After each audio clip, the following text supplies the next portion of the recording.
Me materialicé dentro de mi fortaleza en Falco, el pequeño asteroide del sector 14 que aún hacía las veces de hogar para mi avatar del oasis. Había intentado mudarme al castillo de Anorak después de haberlo heredado, pero no me gustaba nada la decoración ni el ambiente del lugar. Me sentía más a gusto en Falco, en mis antiguos aposentos, que yo había diseñado y construido. Me encontraba en el centro de mando. Era el mismo lugar donde mi avatar estaba sentado la noche anterior, cuando alcancé el límite de uso de 12 horas del ONI y el sistema me desconectó automáticamente. Los paneles de control dispuestos frente a mí estaban llenos de interruptores, botones, teclados, joysticks y monitores. Las pantallas de seguridad de mi izquierda estaban conectadas a las cámaras virtuales dispuestas por todo el interior y el exterior de mi fortaleza. A mi derecha había otras pantallas de seguridad en las que se mostraban las imágenes tomadas por unas cámaras del mundo real montadas por fuera y por dentro de mi ataúd de inmersión.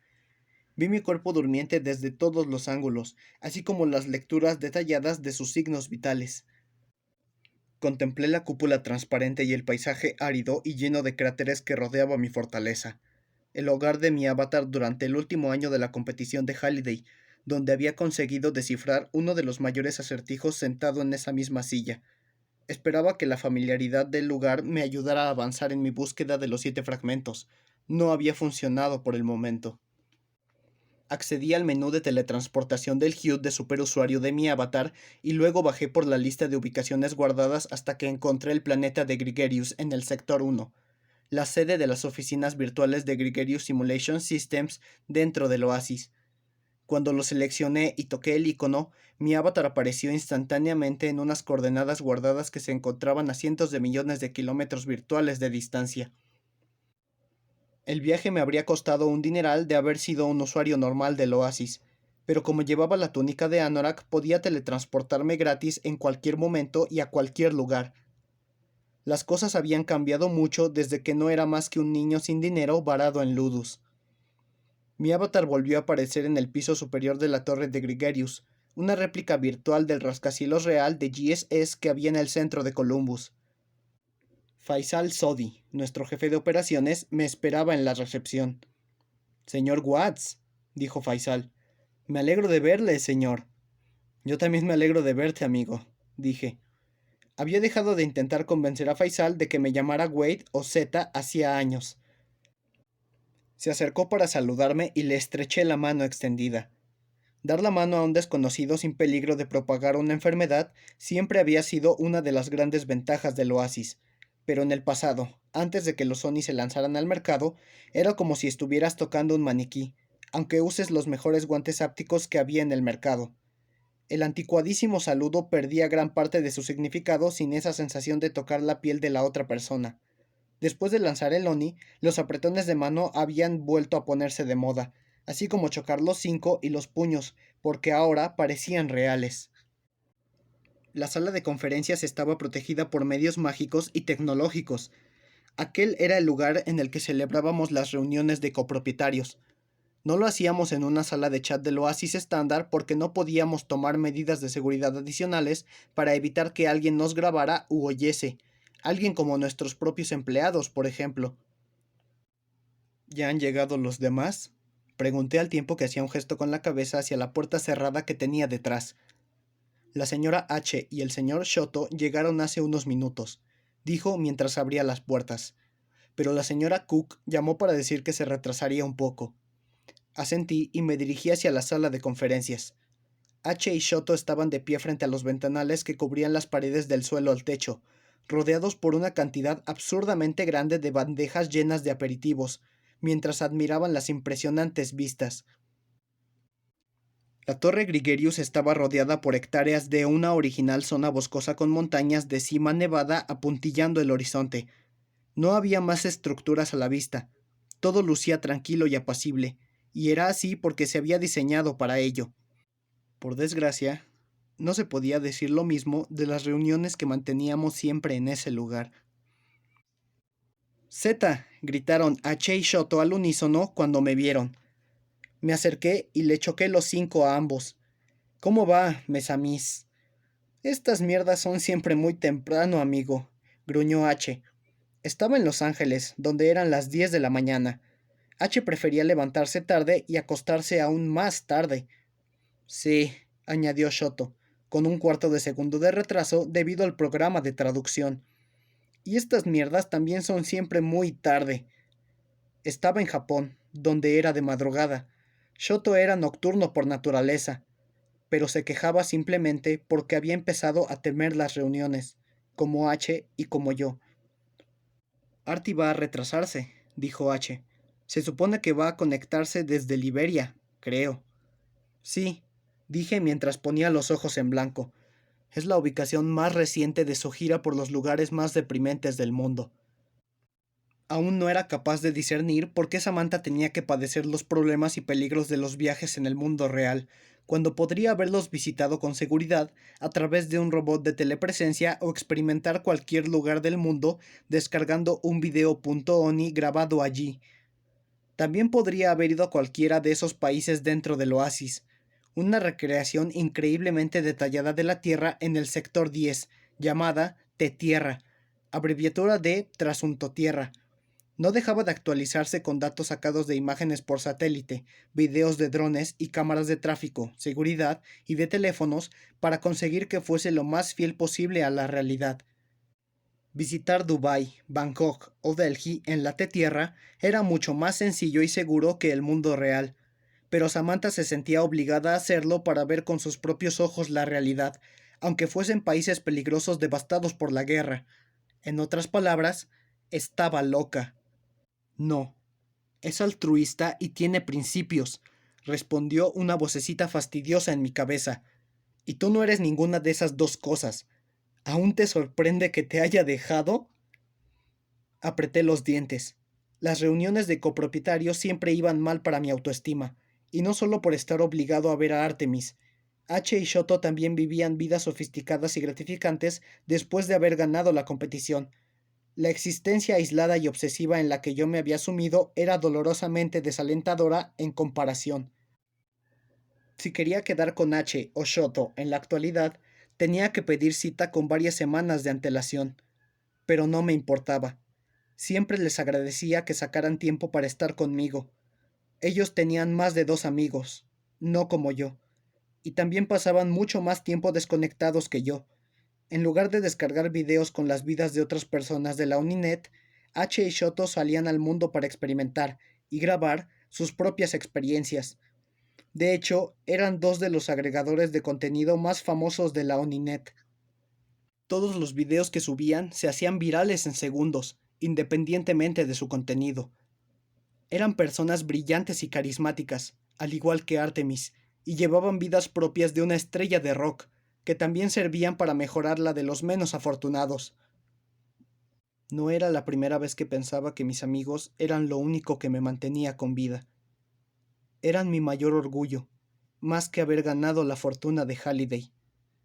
Para mí, el premio de la competición habían sido las 3 personas con las que había decidido compartirlo. H, Shoto y Artemis eran más amables y más sabios de lo que yo sería jamás, y estaban más cuerdos. Después de que terminase la competición, Helen se cambió el nombre legal a H, sin apellidos, como Stig o Madonna, y dado que su verdadera identidad, su apariencia y su género ahora eran del dominio público debido a la competición de Halliday, había abandonado el famoso avatar masculino blanco que usaba para ocultar su verdadera imagen desde la infancia. Al igual que Samantha, Shoto y muchas otras celebridades del mundo real, H ahora usaba un real avatar del Oasis, un avatar que recreaba su apariencia del mundo real sin alterar y que actualizaba cada vez que se conectaba a la simulación. Yo nunca había sido muy fan de mi apariencia en el mundo real, por lo que seguía usando el mismo avatar del Oasis de siempre, una versión idealizada de mí mismo, un poco más alto, más fornido y más guapo. En la actualidad, H pasaba la mayor parte de su tiempo en el mundo real pasando el rato en su casa de la playa en Santa Mónica o viajando con su nueva prometida, Indira Vinayak, una famosa cantante y estrella de Bollywood. Hacerse millonaria no había cambiado para nada la personalidad de H, o eso me parecía. Seguía gustándole tener discusiones absurdas sobre películas viejas, también participar en arenas player versus player, donde aún era una de las combatientes de mayor puntuación, tanto en la liga Deathmatch como en capturar la bandera. En otras palabras, H seguía siendo genial. Pero ahora, además de ser genial, era increíblemente rica y famosa en todo el mundo. No había dejado de considerarla mi mejor amiga, pero ya no éramos tan íntimos como antes. Llevaba más de 2 años sin verla en persona, aunque aún quedábamos online 1 o 2 veces al mes. Pero yo era el que siempre organizaba estos encuentros y empezaba a preocuparme, porque H solo pasase tiempo conmigo porque se sentía obligada, o porque estaba preocupada por mí. Sea como sea, no me importaba. Me limitaba a estar agradecido porque siguiese sacando tiempo para mí, y porque aún quisiera que yo formara parte de su vida. A Shoto lo veía con menos frecuencia que a H, lo que era comprensible. Su vida había dado un giro de 180 grados durante los años que pasaron desde la competición.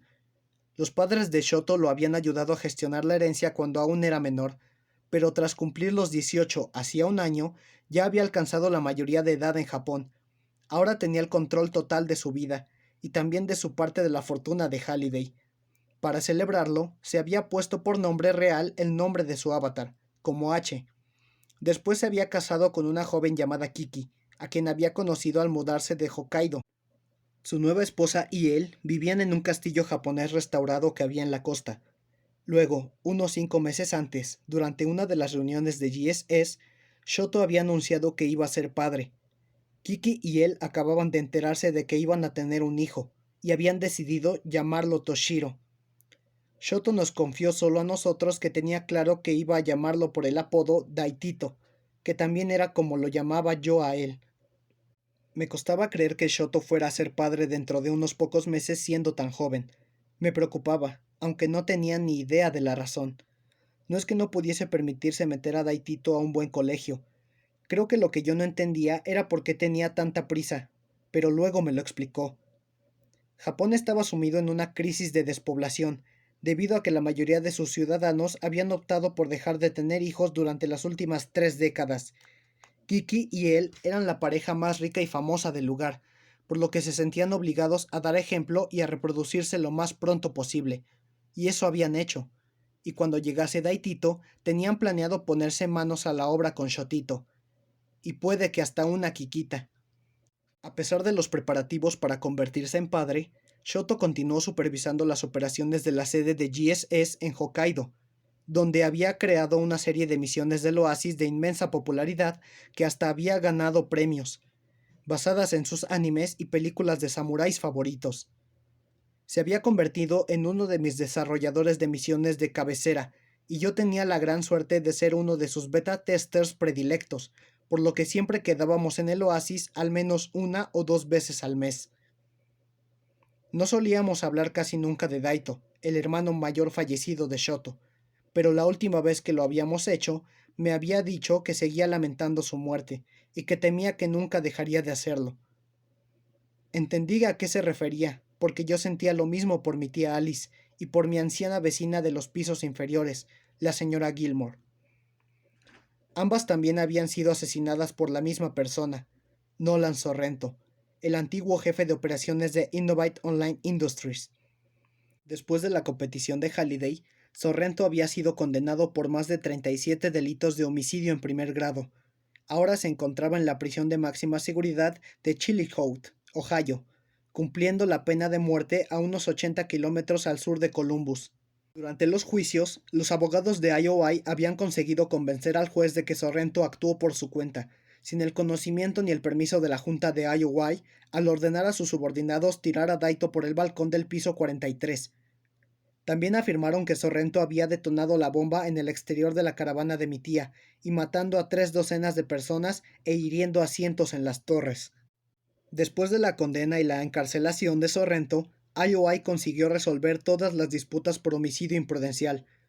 La empresa intentó seguir con el negocio como siempre, pero en ese momento ya había perdido el liderazgo como el mayor fabricante de hardware de inmersión para el Oasis gracias a la comercialización de nuestros auriculares Oni, y el lanzamiento de nuestro proveedor de Internet gratuito a nivel mundial acabó con otra de sus fuentes de ingresos. IOI también tuvo la osadía de demandarme. Sostenía que aunque había creado una identidad falsa y la había usado para hacerme pasar por un recluta e infiltrarme en la sede de la empresa, El contrato de recluta que había firmado aún seguía siendo válido, lo que significaba que en teoría yo seguía siendo propiedad de IOI cuando gané el concurso de Halliday, y por lo tanto, su fortuna y su empresa debían ser también propiedad de IOI.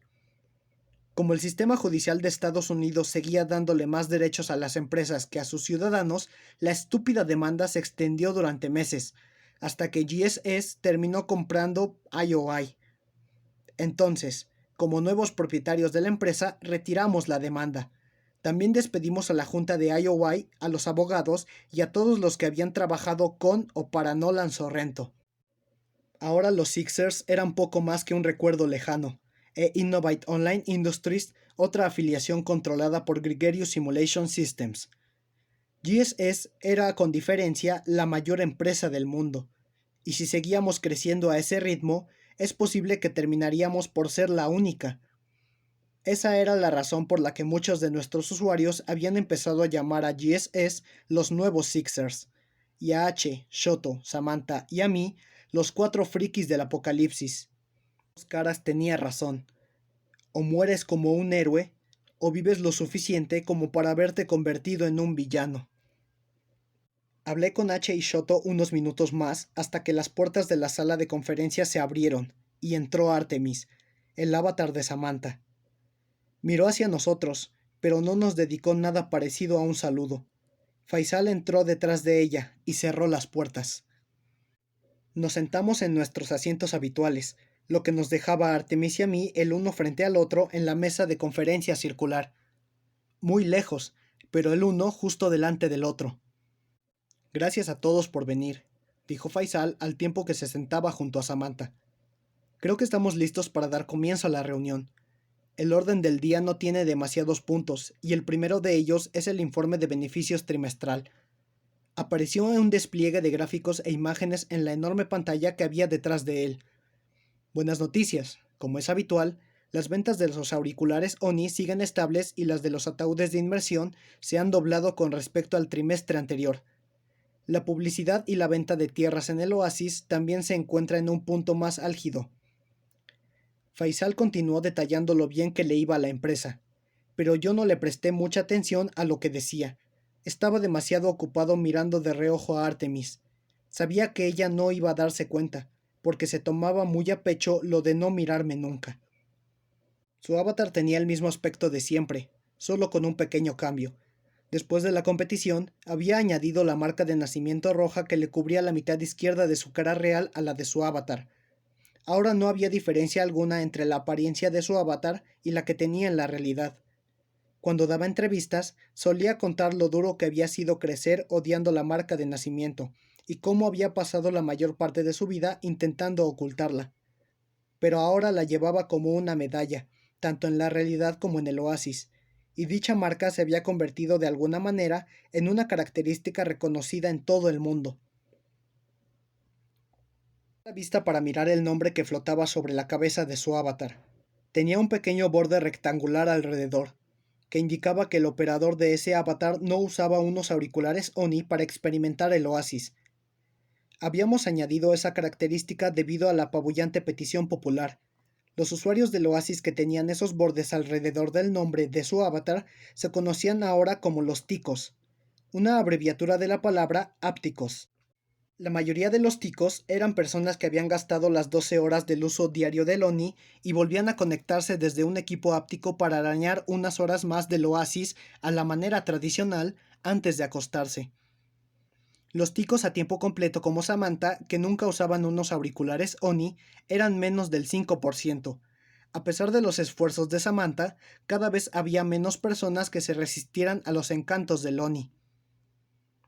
También me alegra comunicarles que la nueva granja de servidores ya está conectada, y la capacidad de almacenamiento ha aumentado otro 1.000.000 de yottabytes, continuó Faisal. Los ingenieros de datos estiman que debería ser más que suficiente para cumplir las necesidades de almacenamiento del año que viene si el crecimiento del número de usuarios continúa estable. Otro efecto secundario del lanzamiento de los auriculares había sido el enorme incremento de la cantidad de almacenamiento necesaria de la empresa, debido a los enormes archivos EQ, escáner cerebral de usuario, que se almacenaban en las cuentas ONI y que se actualizaban cada vez que un usuario se conectaba o se desconectaba del Oasis, por lo que a medida que se aumentaba la cantidad de usuarios del ONI, también lo hacían los exagerados requerimientos de almacenamiento de datos.